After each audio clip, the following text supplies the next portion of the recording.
യേശുക്രിസ്തുവിൻ്റെ പരിശുദ്ധമായ നാമത്തിൽ എല്ലാ പ്രിയപ്പെട്ടവർക്കും മോർണിംഗ് പുതിയൊരു പ്രഭാത വചന ധ്യാനത്തിലേക്ക് സ്വാഗതം.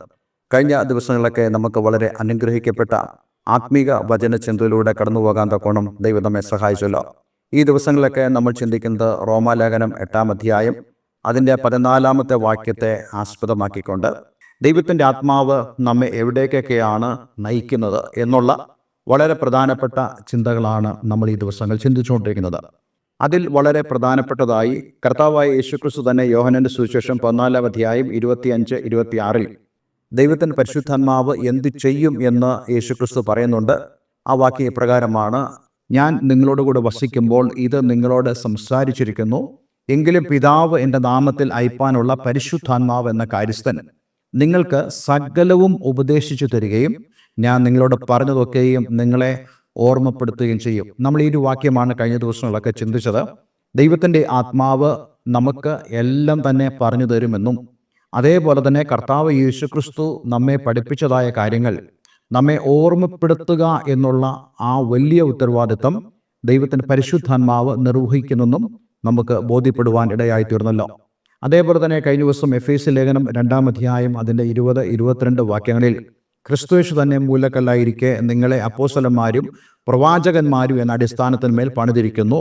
അവനിൽ കെട്ടിടം മുഴുവൻ യുക്തമായി ചേർന്ന് കർത്താവിൽ വിശുദ്ധ മന്ദിരമായി വളരുന്നു. അവനിൽ നിങ്ങളൊക്കെയും ദൈവത്തിൻ്റെ നിവാസമാകേണ്ടതിന് ആത്മാവിനാൽ ഒന്നിച്ച് പണിതു വരുന്നു.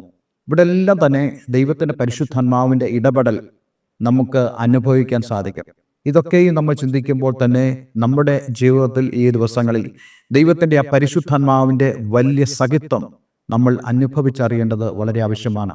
ഉദാഹരണമായിട്ട് കഴിഞ്ഞ ദിവസം നമ്മൾ ചിന്തിച്ചതുപോലെ നമ്മെ ഉപദേശിക്കുന്ന ദൈവത്തിൻ്റെ ആത്മാവ്, അതേപോലെ തന്നെ യേശുക്രിസ്തുവും അപ്പോസ്തലന്മാരും പറഞ്ഞതായ ആ ഉപദേശങ്ങളെ, ആത്മീയ സത്യങ്ങളെ നമ്മെ ഓർമ്മപ്പെടുത്തുന്ന ആ പരിശുദ്ധാത്മാവിൻ്റെ പ്രവൃത്തി നമ്മൾ ഓരോരുത്തരും അനുഭവിച്ചറിയണം. ഞാൻ ഈ കാര്യങ്ങളൊക്കെ പറയുമ്പോഴും എൻ്റെ ജീവിതത്തിലും ദൈവത്തിൻ്റെ പരിശുദ്ധാത്മാവ് ഇപ്രകാരം പ്രവർത്തിക്കുന്നു എന്നുള്ളത് ഞാൻ മനസ്സിലാക്കിയിട്ടുണ്ട്. ഒരുപക്ഷെ ഈ ഒരു ചിന്തകളൊക്കെ എൻ്റെ ഹൃദയത്തിൽ ആഴമായി വരുന്നതിന് മുമ്പ് തന്നെ ദൈവത്തിൻ്റെ പരിശുദ്ധാത്മാവ് എന്നോട് ഇടപെടുന്നത്, ദൈവത്തിൻ്റെ വചനത്തെ എന്നോട് ഓർമ്മിപ്പിക്കുന്നത് എല്ലാം തന്നെ ഞാൻ അനുഭവിച്ചറിഞ്ഞിട്ടുള്ള ഒരു വ്യക്തിയാണ്. അതുകൊണ്ട് എന്നെ കേൾക്കുന്ന പ്രിയമുള്ളവരെ, ഞാൻ നിങ്ങളോട് എല്ലാവരോടും പറയട്ടെ, ദൈവത്തിൻ്റെ പരിശുദ്ധാത്മാവിൻ്റെ ആ സഹിത്വം നമ്മൾ അനുഭവിക്കുന്നെങ്കിൽ തീർച്ചയായിട്ടും നമുക്ക് പറയാൻ സാധിക്കും, യേശുക്രിസ്തു എൻ്റെ ഉള്ളിൽ വസിക്കുന്നു എന്നുള്ളത്. ഇന്ന് നമ്മൾ ചിന്തിക്കാൻ പോകുന്ന റോമാലേഖനം 8-ാം അധ്യായം അതിൻ്റെ 26-ാമത്തെ വാക്യമാണ്. ഒരുപക്ഷെ ഈ ഒരു ചിന്ത ഇന്നത്തെ ഈ ഒരു വചന ധ്യാനത്തെങ്കിൽ നമുക്ക് പൂർത്തീകരിക്കാൻ കഴിഞ്ഞില്ലെങ്കിലും അടുത്ത ദിവസങ്ങൾ നമ്മളിത് തുടരുന്നതാണ്. റോമാലേഖനം 8-ാം അധ്യായം 26-ാമത്തെ വാക്യം: അവണ്ണം തന്നെ ആത്മാവ് നമ്മുടെ ബലഹീനതയ്ക്ക് തുണ നിൽക്കുന്നു. വേണ്ടും പോലെ പ്രാർത്ഥിക്കേണ്ടത് എന്തെന്ന് നാം അറിയുന്നില്ലല്ലോ. ആത്മാവ് തന്നെ ഉച്ചരിച്ചുകൂടാത്ത ഞരക്കങ്ങളാൽ നമുക്ക് വേണ്ടി പക്ഷവാദം ചെയ്യുന്നു. എന്നാൽ ആത്മാവ് വിശുദ്ധർക്ക് വേണ്ടി ദൈവഹിത പ്രകാരം പക്ഷവാദം ചെയ്യുന്നതുകൊണ്ട് ആത്മാവിൻ്റെ ചിന്ത ഇന്നതെന്ന് ഹൃദയങ്ങളെ പരിശോധിക്കുന്നവൻ അറിയുന്നു. നോക്കൂ, ഇവിടെ വളരെ വ്യക്തമായി നമുക്ക് കാണാൻ കഴിയുന്ന ഒരു കാര്യം, നമ്മളുടെ ബലഹീനതകളിൽ നമ്മെ ബലപ്പെടുത്തുന്നതായ ആത്മാവ്. ഞാൻ നിങ്ങളോട് വളരെ ദിവസങ്ങൾക്ക് മുമ്പ് വളരെ വ്യക്തമായി സംസാരിച്ച ഒരു വിഷയമുണ്ട്. കർത്താവ് യേശുക്രിസ്തു തൻ്റെ ശിഷ്യന്മാർക്ക് മഹാനിയോഗം കൊടുക്കുമ്പോൾ, അതേ മത്തായിയുടെ സുവിശേഷം 28-ാം അധ്യായത്തിൻ്റെ അവസാന ഭാഗങ്ങളിൽ യേശുക്രിസ്തു വളരെ വ്യക്തമായി അവരോട് പറഞ്ഞ ഒരു കാര്യമുണ്ട്: ലോകാവസാനത്തോളം എല്ലാ നാളും ഞാൻ നിങ്ങളോട് കൂടെ ഉണ്ട് എന്ന്. എങ്ങനെയാണ് കർത്താവ് യേശുക്രിസ്തു നമ്മോടുകൂടെ ഉണ്ടെന്ന് നമ്മൾ അനുഭവിച്ചറിയുന്നത്? പലപ്പോഴും നമുക്ക് അതൊരു ഭാവനയോ അല്ലെങ്കിൽ ഏതെങ്കിലും ഒരു കെട്ടുകഥ പോലെ മാത്രമേ തോന്നുന്നെങ്കിൽ അത് ശരിയായിട്ടുള്ള ഒരു ചിന്തയല്ല, ശരിയായിട്ടുള്ള ഒരു ആത്മീയ ജീവിതമല്ല എന്ന് നമ്മൾ മനസ്സിലാക്കണം. വാസ്തവമായിട്ടും എങ്ങനെയാണ് നമ്മൾ കർത്താവ് യേശുക്രിസ്തു നമ്മോട് കൂടെ ഉണ്ടെന്നുള്ളത് തിരിച്ചറിയുന്നത്? നമ്മൾ തിരിച്ചറിയുന്നത് ദൈവത്തിൻ്റെ ആത്മാവിനാൽ നമ്മൾ നയിക്കപ്പെടുന്നുണ്ടോ, ദൈവത്തിൻ്റെ ആത്മാവ് ദൈവഹിത പ്രകാരം, ദൈവവചന പ്രകാരം നമ്മെ കൊണ്ടുപോകുന്നുണ്ടോ എന്ന് നമ്മൾ പരിശോധിക്കുക വഴി ലഭിക്കുന്ന ഉത്തരം, ദൈവത്തിൻ്റെ ആത്മാവ് എന്നെ തിരുവചനത്തിൻ്റെ അടിസ്ഥാനത്തിൽ മുന്നോട്ട് കൊണ്ടുപോകുന്നു എന്നുള്ള ബോധ്യമാണെങ്കിൽ ഞാൻ നിങ്ങളോട് പറയട്ടെ, നിങ്ങളോടുകൂടെ യേശുക്രിസ്തു ഉണ്ട്. കാരണം യേശുക്രിസ്തുവിൻ്റെ ആത്മാവ് നിങ്ങളോടുകൂടെ ഉണ്ടെങ്കിൽ അതിനർത്ഥം യേശു ക്രിസ്തു നിങ്ങളോട് കൂടെ ഉണ്ട് എന്നുള്ളതാണ്. പലരും ചിന്തിക്കുന്ന ഒരു കാര്യമാണ്, വിശുദ്ധ വേദപുസ്തകത്തെ ആർക്ക് അനുസരിക്കാൻ കഴിയും, ആർക്ക് ഈ വചനങ്ങളെ ഫോളോ ചെയ്യാൻ സാധിക്കും? അതിനെല്ലാമുള്ള ഉത്തരമാണ് ഇന്ന് ഞാൻ നിങ്ങളോട് പറയുന്നത്. ദൈവത്തിൻ്റെ വചനത്തെ നമുക്ക് നമ്മളായിട്ട്, അതായത് മറ്റാരുടെയും സഹായമില്ലാതെ നമുക്ക് ഒറ്റയ്ക്ക് അനുസരിക്കുക എന്ന് പറയുന്നത് അത് ബുദ്ധിമുട്ടാണ്. പക്ഷേ ദൈവത്തിൻ്റെ ആത്മാവിനെ ദൈവം നമുക്ക് നൽകിയത് നിമിത്തം ആ ആത്മാവ് അതേ യേശുക്രിസ്തു പറയുന്ന പോലെ തന്നെ കാര്യസ്ഥനായി സഹായകനായി നമ്മോടുകൂടെയുണ്ട്. അവൻ എന്തിനാണ് നമ്മളെ സഹായിക്കുന്നത്? ഈ തിരുവഴുത്തിനെ അനുസരിപ്പാൻ അവൻ നമ്മെ സഹായിക്കുന്നു. നമ്മുടെ ഭാരം അവൻ ഏറ്റെടുക്കുന്നു. അങ്ങനെ നമുക്ക് ഈ വചനത്തെ അനുസരിക്കുവാൻ പരിശുദ്ധാത്മാവിന് നമ്മെ സഹായിപ്പാൻ കഴിയുന്നു. അതുകൊണ്ട് ഇന്നെന്നെ കേൾക്കുന്ന പ്രിയമുള്ളവരെ, ദൈവത്തിൻ്റെ ആത്മാവ് നമ്മുടെ ഉള്ളിൽ അങ്ങനെ വരണമെങ്കിൽ നാം ചെയ്യേണ്ട ഏക മാർഗം, അല്ലെങ്കിൽ നമ്മൾ ചെയ്യേണ്ടതായിട്ടുള്ള ഏക കാര്യം എന്ന് പറയുന്നത് കർത്താവ് യേശു ക്രിസ്തുവിനെ ഹൃദയം കൊണ്ട് വിശ്വസിക്കുകയും നാവുകൊണ്ട് ഏറ്റുപറഞ്ഞ് ആ രക്ഷിക്കപ്പെടലിൻ്റെ ആ അനുഭവത്തിലേക്ക് നമ്മൾ കടന്നു വരുമ്പോൾ, അങ്ങനെ ആത്മാർത്ഥമായി ഹൃദയംഗമായി വിശ്വസിക്കുന്ന യേശുക്രിസ്തുവിനെ കർത്താവെന്ന് ഏറ്റുപറയുന്ന ഏതൊരു വ്യക്തിയുടെയും ഉള്ളിലേക്ക്, അല്ലെങ്കിൽ അവൻ്റെ അടുക്കിലേക്ക്, അവനിലേക്ക് ഈ പരിശുദ്ധാത്മാവ് ഇറങ്ങി വരും. ആ നിമിഷം മുതൽ ദൈവത്തിൻ്റെ വചനം പറയുന്ന പോലെ ആ വ്യക്തി ദൈവത്തിൻ്റെ മന്ദിരമായി തീരും, ദൈവത്തിൻ്റെ വാസസ്ഥലമായി തീരും. ആ വ്യക്തിയിൽ ദൈവം വസിക്കാനിടയായി തീരും. കാരണം ആ വ്യക്തി ആ നിമിഷം മുതൽ ദൈവത്തിൻ്റെ ആത്മാവിനെ അനുസരിച്ച് ജീവിക്കുന്നതുകൊണ്ട് അവൻ അറിയപ്പെടുന്നത് ദൈവത്തിൻ്റെ മന്ദിരമെന്നാണ്.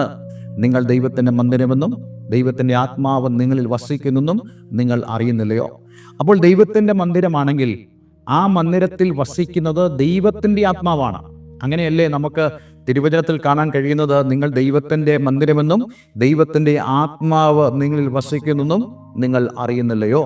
അപ്പോൾ ദൈവത്തിൻ്റെ ആത്മാവ് എൻ്റെ ഉള്ളിലുണ്ട് എന്ന് നമ്മൾ തിരിച്ചറിയുന്നത് ദൈവത്തിൻ്റെ ആത്മാവ് നമ്മെ എവിടേക്കൊക്കെ നയിക്കുന്നു, ദൈവത്തിൻ്റെ ആത്മാവിനെ നമ്മൾ അനുസരിക്കുന്നു എന്നതിലാണ് ദൈവത്തിൻ്റെ ആത്മാവ് നമ്മളിലുണ്ടോ എന്നുള്ളത് നമ്മൾ തിരിച്ചറിയുന്നത്. അവിടെയൊക്കെയാണ് നമ്മൾ ദൈവവചനത്തിലൂടെ തന്നെ കാര്യങ്ങൾ ബോധ്യപ്പെടുന്നത്. അതായത് ഞാൻ പോകരുതാത്ത സ്ഥലങ്ങൾ ഏതാണ്, ഞാൻ ചെയ്യരുതാത്ത കാര്യങ്ങൾ എന്തൊക്കെയാണ്. ചില ആളുകളൊക്കെ ചോദിക്കാറുണ്ട്, സിഗരറ്റ് വലിക്കരുതെന്ന് വിശുദ്ധ വേദപുസ്തകത്തിൽ പറഞ്ഞിട്ടുണ്ടോ? പറഞ്ഞിട്ടില്ല. എന്നാൽ മദ്യപിക്കരുതെന്ന് വിശുദ്ധ വേദപുസ്തകത്തിൽ പറഞ്ഞിട്ടുണ്ട്. ചില വിഷയങ്ങൾ, ചില വൈരാഗ്യങ്ങൾ, കോപങ്ങൾ, ഇതൊക്കെ വചനത്തിലുണ്ടോ എന്ന് ആളുകൾ ചോദിക്കാറുണ്ട്. ഞാൻ നിങ്ങളോട് പറയട്ടെ, ദൈവവചനത്തിൽ എല്ലാം ഉണ്ട്. പക്ഷേ ഹോളിനെസ്, വിശുദ്ധി എന്ന് പറയുന്നത് ദൈവത്തിൻ്റെ ആത്മാവ് നമ്മളിൽ കൊണ്ടുവരുന്ന പ്രവൃത്തിയാണ്. വിശുദ്ധി, അതിലേക്കാണ് ദൈവത്തിൻ്റെ ആത്മാവ് നമ്മെ നയിക്കുന്നെന്നുള്ള കാര്യം നമ്മൾ ഒരിക്കലും മറന്നു പോകരുത്.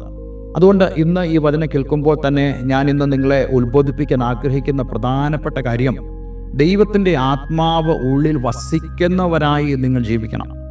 ഇനി നിങ്ങളുടെ ഉള്ളിൽ അങ്ങനെ ദൈവത്തിൻ്റെ ആത്മാവ് ഇല്ല എന്ന് നിങ്ങൾ ചിന്തിച്ചാൽ നിങ്ങൾ മനസ്സിലാക്കേണ്ടത്, നിങ്ങളുടെ ഉള്ളിൽ കർത്താവ് യേശുക്രിസ്തു ഇല്ല. നിങ്ങളുടെ ഉള്ളിൽ കർത്താവ് യേശുക്രിസ്തു വസിക്കണമെങ്കിൽ നിങ്ങൾ കർത്താവ് യേശുക്രിസ്തുവിനെ സ്വീകരിക്കണം. എങ്ങനെ സ്വീകരിക്കണം? അതേ യോഹന്നാന്റെ സുവിശേഷത്തിൽ നമ്മളിങ്ങനെ വായിക്കുന്നുണ്ട്, അവനെ കൈക്കൊണ്ട് അവൻ്റെ നാമത്തിൽ വിശ്വസിക്കുന്ന ഏവർക്കും ദൈവമക്കളാകുവാൻ അധികാരം കൊടുത്തു. ഇന്നെ കേൾക്കുന്ന ആരെങ്കിലും അപ്രകാരമുള്ള ഒരു ദൈവ പൈതൽ അല്ലെങ്കിൽ ദൈവമക്കൾ എന്നുള്ള പദവിയിലേക്ക് വന്നിട്ടില്ലെങ്കിൽ നിങ്ങൾക്ക് സാധ്യമാണ്. എങ്ങനെ? നിങ്ങളായിരിക്കുന്ന സ്ഥാനത്ത്, കർത്താവേ, ഞാൻ അങ്ങയുടെ അടുക്കിലേക്ക് അടുത്തു വരുന്നു. യേശുവേ, ഇന്ന് ഞാൻ വിശ്വസിക്കുന്നു അങ്ങ് എൻ്റെ രക്ഷയ്ക്ക് വേണ്ടി ഈ ലോകത്തിൽ വന്നുവെന്നും എൻ്റെ പാപങ്ങൾക്ക് വേണ്ടി അങ്ങ് ക്രൂശിൽ മരിച്ചെന്നും അത് നിമിത്തം അങ്ങയിൽ ഞാൻ വിശ്വസിക്കുമ്പോൾ അങ്ങ് മരിച്ചതായ, അങ്ങ് യാഗം ചെയ്തതായ, അങ്ങ് ത്യാഗം ചെയ്തതായ പ്രവൃത്തി എൻ്റെ പേർക്ക് ഞാൻ ചെയ്യേണ്ട സ്ഥാനത്താണെന്ന് ഞാൻ മനസ്സിലാക്കി. ആ കർത്താവ് യേശുക്രിസ്തുവിനെ എൻ്റെ ഹൃദയത്തിൽ ഞാൻ സ്വീകരിക്കുന്നു. എൻ്റെ പാപങ്ങൾക്ക് വേണ്ടി നീ മരിച്ചതിനാൽ ഞാൻ അങ്ങേക്ക് നന്ദി പറയുന്നു എന്ന് പറഞ്ഞ് കർത്താവ് യേശുക്രിസ്തുവിനെ രക്ഷകനും കർത്താവും ദൈവമായി സ്വീകരിക്കുമ്പോൾ നമ്മുടെ ഉള്ളിൽ അതേ സമയം തന്നെ ദൈവത്തിൻ്റെ ആത്മാവ് വന്ന് വസിക്കാൻ തുടങ്ങും. ദൈവത്തിൻ്റെ ആത്മാവ് വന്ന് വസിക്കുന്നതായ ആ അനുഭവത്തിൽ നമ്മൾ ജീവിക്കുമ്പോൾ അതേ ദൈവത്തിൻ്റെ ആത്മാവ് നമ്മുടെ ജീവിതത്തെ നിയന്ത്രിക്കാൻ തുടങ്ങും. അതുകൊണ്ട് എന്നെ കേൾക്കുന്ന പ്രിയമുള്ളവരെ, നിങ്ങളുടെ ജീവിതം ദൈവത്തിൻ്റെ മന്ദിരം എന്നുള്ള നിലയിലായിരിക്കണം. ദൈവത്തിൻ്റെ മന്ദിരമാണെങ്കിൽ ദൈവത്തിൻ്റെ ആത്മാവ് നിങ്ങളിൽ വസിക്കുന്നെന്ന് നിങ്ങൾ അറിയണം. ദൈവത്തിൻ്റെ ആത്മാവ് നിങ്ങളെ നയിക്കുന്നതിലേക്ക് നിങ്ങൾക്ക് പോകുവാൻ സാധിക്കണം. അങ്ങനെ പോകുന്നെങ്കിൽ തീർച്ചയായിട്ടും നമ്മൾ അനുഗ്രഹിക്കപ്പെടുവാനിടയായിത്തീരും. ദൈവം അനുവദിച്ചാൽ ഈ ഒരു ചിന്ത തന്നെ നമ്മൾ അടുത്ത ദിവസം തുടരുന്നതാണ്. പക്ഷേ ഇന്ന് നമ്മൾ ഓരോരുത്തരും പരിശോധിക്കണം. അതെ, ഒരുപക്ഷെ നിങ്ങൾ വർഷങ്ങളായിട്ട് ക്രിസ്ത്യാനി ആയിരിക്കുന്ന ഒരു വ്യക്തിയായിരിക്കാം. പക്ഷെ നിങ്ങൾ പരിശോധിക്കണം, നിങ്ങളുടെ ശരീരം ദൈവത്തിൻ്റെ മന്ദിരമാണ് എന്നുള്ളതും ദൈവത്തിൻ്റെ ആ മന്ദിരത്തിൽ ദൈവത്തിൻ്റെ ആത്മാവ് നിങ്ങളിൽ വസിക്കുന്നുണ്ടോ ഇല്ലയോ എന്നുള്ളതും നിങ്ങൾ പരിശോധിച്ച് തിരിച്ചറിയണം. ഇല്ല എങ്കിൽ ഇന്ന് നിങ്ങളുടെ ജീവിതം കർത്താവ് യേശു ക്രിസ്തുവിൽ സമർപ്പിച്ച് അതേ ദൈവത്തിൻ്റെ ആത്മാവ് നിങ്ങളുടെ ഉള്ളിൽ വസിക്കുന്നതായ അനുഭവത്തിലൂടെ നിങ്ങളായിരിക്കണം. അങ്ങനെയാണെങ്കിൽ തീർച്ചയായിട്ടും നിങ്ങൾ അനുഗ്രഹിക്കപ്പെടുവാനിടയായിത്തീരും. ഒരു നിമിഷം നമുക്ക് ദൈവത്തിൽ പ്രാർത്ഥിക്കാം. സ്വർഗപിതാവേ, എന്ന് ഞങ്ങളെ കേൾപ്പിച്ച വളരെ അനുഗ്രഹിക്കപ്പെട്ട സന്ദേശത്തിനായി സ്തോത്രം. കർത്താവേ, ഞങ്ങൾ എത്ര ഭാഗ്യമുള്ളവരാണ്. കർത്താവ് യേശു ക്രിസ്തുവിനെ ഹൃദയം കൊണ്ട് വിശ്വസിക്കുകയും നാവ് കൊണ്ട് രക്ഷയ്ക്കായി ഏറ്റുപറയുകയും ചെയ്യുന്ന നിമിഷം മുതൽ ദൈവത്തിൻ്റെ ആത്മാവ് ഞങ്ങളിൽ വസിക്കുന്നു. ഞങ്ങൾ ദൈവത്തിൻ്റെ മന്ദിരമായി തീരുന്നു. ദൈവത്തിൻ്റെ ആത്മാവിനാൽ ഞങ്ങൾ നയിക്കപ്പെടുന്നവരായി തീരുന്നു എന്നുള്ള ആ വലിയ വസ്തുത ഞങ്ങൾ ഗ്രഹിപ്പാൻ തക്കണം ഇടയായതിനായി ഞങ്ങൾ അങ്ങേക്ക് നന്ദി പറയുന്നു. കഴിഞ്ഞ ദിവസം ഞങ്ങൾ കേട്ടതുപോലെ ഞങ്ങളെ വിശുദ്ധിയിലേക്ക് നയിക്കുന്നതായ ദൈവത്തിൻ്റെ ആത്മാവ്, ഞങ്ങളെ സ്നേഹത്തിലേക്ക് നയിക്കുന്നതായ ദൈവത്തിൻ്റെ ആത്മാവ്, ഞങ്ങൾ പ്രയോജനപ്പെടുവാൻ തക്കതായി ഞങ്ങളെ മുന്നോട്ട് നയിക്കുന്നതായ ദൈവത്തിൻ്റെ ആത്മാവ്. കർത്താവെ, ഈ ആത്മാവിനായി ഞങ്ങൾ നന്ദി പറയുന്നു.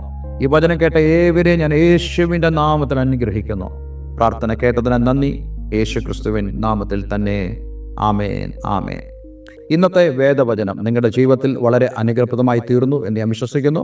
തീർച്ചയായിട്ടും ഈ സ്ക്രീനിൽ കാണുന്ന ഫോൺ നമ്പറുകളിൽ ഞങ്ങളെ വിളിക്കുക. നമുക്ക് ഒരുമിച്ച് പ്രാർത്ഥിക്കുവാനും ദൈവവചനം കൂടുതലായി ചിന്തിക്കുവാനും ആത്മീയമായ കൂട്ടായ്മ അനുഷ്ഠിക്കുവാനും ദൈവം നമ്മെ സഹായിക്കട്ടെ. എല്ലാവർക്കും നല്ലൊരു ദിവസം ആശംസിക്കുന്നു. God bless you all.